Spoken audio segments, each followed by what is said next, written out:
Joining us to discuss the medical, legal, and policy implications of this case are Dr. Karen Poehailos, family physician and member of the Catholic Medical Association, and attorney Heather Hacker Comingback, former Assistant Solicitor General in the Texas Attorney General's office. Great to have both of you to discuss this. Heather, let's start with you. We just heard the facts of this case. The FDA and its drug approval process is a big part of it, which many think it's only about abortion. Has the Supreme Court ever looked at the FDA like this? They certainly have not looked at the FDA in a context related to the abortion pill like this. So, there are a couple of important issues that the court will look at before it even gets to the FDA approval process. First is the issue of standing and whether or not the doctors and the medical associations that are the plaintiffs in this case have standing to bring the lawsuit. That's one of the questions presented to the court, and I anticipate there will be a lot of argument about that at the oral arguments that will be held soon. Then the second issue is the FDA regulations, and actually in this part of the case before the Supreme Court, the initial FDA approval of the drug is not at issue, but the court will be looking at the 2016 and the 2021 changes that the FDA made to the protocol surrounding the use of mifepristone.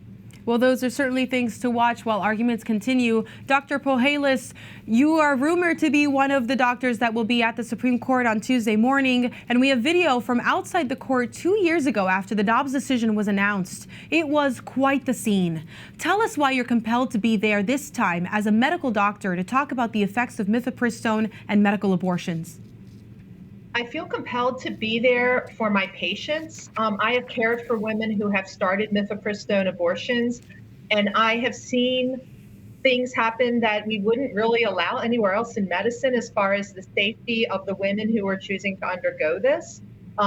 And I just feel like I need to be there to be a voice for them at a day when the Supreme Court is hearing it. And a number of my fellow physicians are going to be joining me because we feel the same way. Now, when you say that you've seen things you wouldn't allow, what do those complications look like for the first or second dose of mifepristone?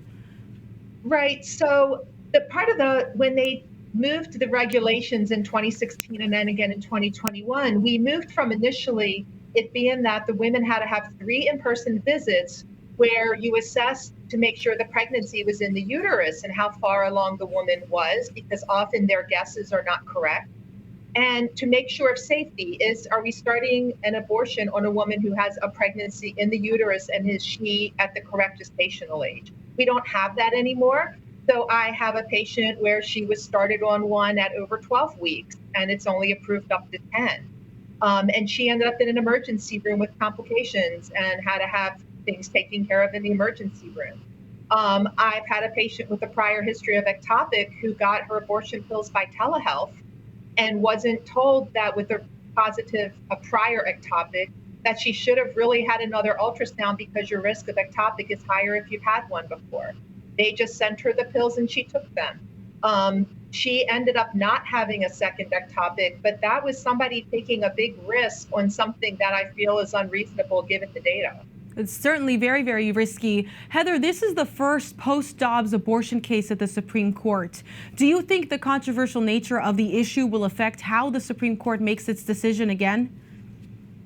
I certainly hope not. I mean, the court's job is to look at the law and decide based on the law and not based on how controversial the issue is. So, I hope that they will, give credence to both sides of the issue. They have certainly a lot of briefs before them, not only briefs from the parties, but also briefs from many amici curiae, which are front of the court briefs, presenting a lot of different information and perspectives. So the court certainly has a big job to do here. And I think that they will apply the law as it's written and as is correct. And hopefully they won't be dissuaded from doing that by the controversial nature of the issue. And so then if they're not dissuaded, what are the potential outcomes of the case? Is it a rollback to 7-week use of the abortion pill and a doctor visit requirement? So what would happen here is only the 2016 and 2021 changes are at issue in this part of the case. They did challenge the 2000 approval, but this is only on a preliminary relief, an appeal of the preliminary relief that was granted. So if the court were to find that the plaintiffs have standing and it were to agree with the plaintiffs on the 2016 and 2021 changes, then essentially the regime would go back to what it was in 2016 before the changes were made. Dr. Poehailos, a Senate Judiciary hearing this week brought expert panelists to discuss abortion and in vitro fertilization. Louisiana Senator John Kennedy pressed Lourdes Rivera, president of the pro-abortion group Pregnancy Justice, on a gestational limit. Let's take a quick listen. If the mother's healthy and the baby's healthy, would you support an abortion the day before birth? Actually, that is not how abortion care works. Yes, ma'am, but would you support that? You say no restrictions. That is called labor and delivery, Senator. But you support no restrictions. That is not how abortion care works, and it's sure really, it does. That is not how abortion my question's care works. simple. Doctor, what is your reaction to that interaction? Is abortion at the end of term really labor and delivery? Abortion at the end of the pregnancy is basically going to happen like a labor and delivery, but you're either making moves to deliver a child that is no longer alive, or you're delivering a child that perhaps is alive but not able to succeed outside the womb without help and not providing that help. Say if a child is premature or has other health issues, if you're delivering a child and that child needs to be going to a NICU or needs oxygen or needs normal care, and you're denying that care, basically you're delivering a living child to allow it to pass. So they're allowing children to die. The hearing also tried to pair protections for in vitro fertilization with access to abortions, a very weird combination. Do you find that comparison medically dissonant in that you're talking about the life of an embryo and preserving it, but also the death of a child in the womb?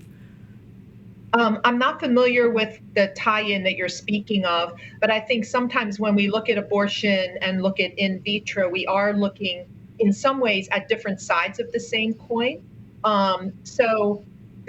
Everyone's talking about the case in Alabama, that those embryos had standing and were considered to be life that was worth protecting, and that the parents could sue over their accidental loss. I think we need to look at that and say, well, if people were upset over that, how does that parlay into looking at an abortion at 4 weeks gestation, 6 weeks gestation, 8 weeks? The only difference is time and growth. Heather, there's one more abortion case being argued next month related to a hospital's obligation to provide abortions to mothers experiencing medical emergencies, potentially protecting an Idaho law that prohibits abortions without a medical exception. Would this oral argument make any difference in that case? I don't think so.